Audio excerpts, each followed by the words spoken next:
Diary of the Wimpy Kid, Old School, Part 1. Grown-ups are always talking about the good old days and how things were so much better when they were kids. But I think they're just jealous because my generation has all these fancy technology and stuff they didn't even have growing up. Believe me, I'm sure when I have kids of my own, I'm gonna be the exact same way my parents are now. When I was your age, we used our legs for getting around. Yeah, whatevs, Pops. Mom's always saying that when she was younger, it was great because everyone in town knew everybody else and it was like one giant family. But that doesn't sound so great to me. I like my privacy and I don't really need everyone knowing about my personal business. Howdy, neighbor. Mom says the problem with society these days is that everyone's got their nose in a screen and nobody takes the time to know the other people who live around them. I don't really see eye to eye with Mom on that issue though. Personally, I think a little separation is a good thing. Your leaves are in my yard. LOL. Lately, Mom's been going around town with a petition to get some people to stop using their phones and electronic gadgets for 48 hours. Mom needs 100 signatures before she can take the petition to the town hall, but she's having trouble getting people to put their names on it. I'm just hoping she gives up on this idea soon because it's kind of exhausting for the rest of us who pretend we don't know her. I really don't understand why Mom thinks we need to go backwards. Anyway, from what I can tell, the old days weren't that much fun. If you think about it, you never see anyone in those black and white photos smiling. Say cheese! In the old days, people were just a whole lot tougher than they are today. But human beings have evolved and now we need things like electric toothbrushes and shopping malls and soft served ice cream to survive. I bet our ancestors would be pretty disappointed with the way we turned out, but once somebody invented air conditioner, there was really no one turning back. We've got so spoiled that pretty soon we won't even have to leave our homes if we don't want to. Your burger is served. I said no mayonnaise. In fact, the way we're headed, I'll bet 1,000 years from now, human beings won't even have spines. Some people complain that all this technology has made us soft, but if you ask me, that's not necessarily a bad thing. There are all sorts of luxurious nowadays that make people's lives better. Take baby wipes, for example. People were using regular toilet paper for 100 years, and then all of a sudden some genius came up with an idea that was total game changer. What really amazes me is that it took so long for people to come up with the idea. I seriously can't believe the guy who invented the light bulb didn't see baby wipes coming. And who knows what crazy thing someone's gonna come up with next to make our lives easier. Whatever it is, though, I'll be the first in line to buy it. But if Mom had her way, we'd be living like people did before, and there were computers and phones and baby wipes.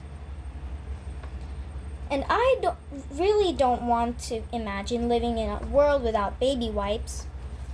Sunday. Dad says that when he was growing up in the summertime, kids played outside all day until they got called home for dinner at night. Squeal! Ding-a-ling-a-ding!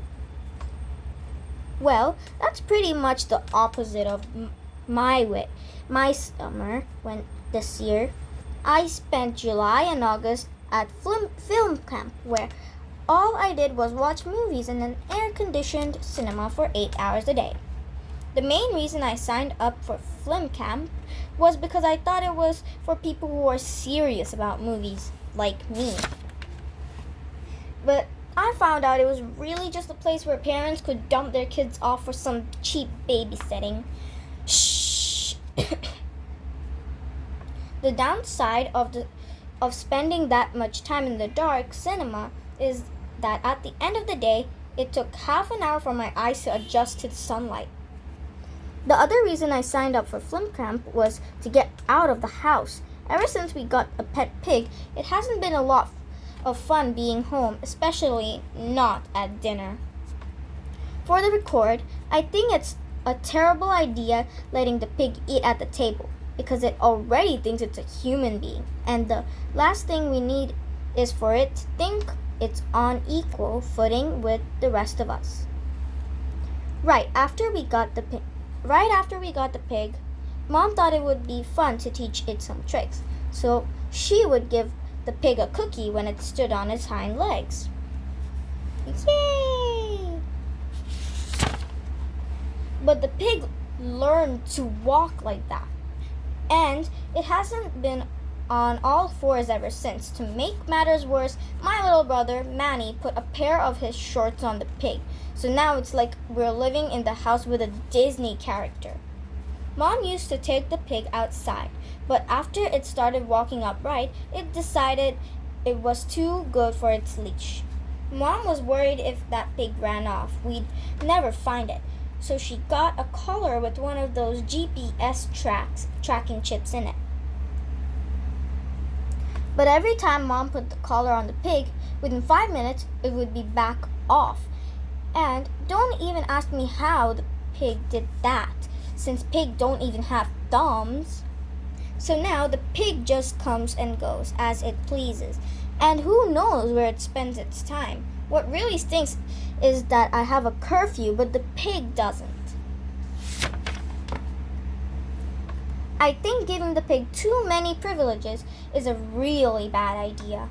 One day, pigs will rule the world, and it'll be my family's fault for starting it all.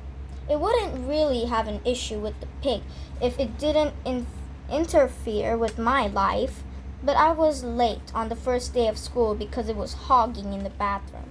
With the pig in the house, I was actually looking forward to school starting, but once I got there, I realized it was just the same old thing. And to be honest with you, I feel like I've been in middle school forever. I needed to mix things up a little, or I was going to go crazy. So in the first week of school, I volunteered for the Homework Buddies program. The main reason I signed up was so I could skip third period, which is music class with Mrs. Graziano. To give you an idea of how long Mrs. Graziano has been the music teacher, Dad had her when he was my age. And apparently spending 30 years each middle schoolers how to play musical instruments does something to a person. No. Last week, I met my homework buddy, this kid named Fru. I have no idea why he even signed up for the program, though, because he's one of those people who read scientific journals and college textbooks for fun. For the first time we got together, Fru showed me his homework, which was some coloring and a word search. Fru said he didn't need any help, and then he asked to see my homework. I had at least an hour of math problems and a geography assignment that would have taken me another 2 hours, but Fru whipped through all of it in about 15 minutes. And he wasn't just fast, he was good. I turned in the assignments the next day, and when I got them back from my teachers, I had perfect scores. At first, I felt a little bad about getting help from a third grader, but then I realized homework buddies are supposed to help each other out. So now, whenever me and Fru get together, I just hand him a pile of assignments and let him do his thing. The way I see it is this is working out for everyone. My only complaint about Fru is that sometimes he's too helpful. He's been getting bored with my homework, so he started making up assignments to challenge himself. The other day, he wrote a paper and attached it to my regular homework for extra credit. But luckily, I checked it over before handing it in. For a while, I was just glad to be getting some homework help, but recently I've been thinking that since I'm the only one who discovered fruit, I deserve some kind of credit if he goes to do big things. That's all for today, guys. Don't forget to subscribe, like, and share. See you later, guys. Bye. See you in Diary of a Wimpy Kid Old School Part 2.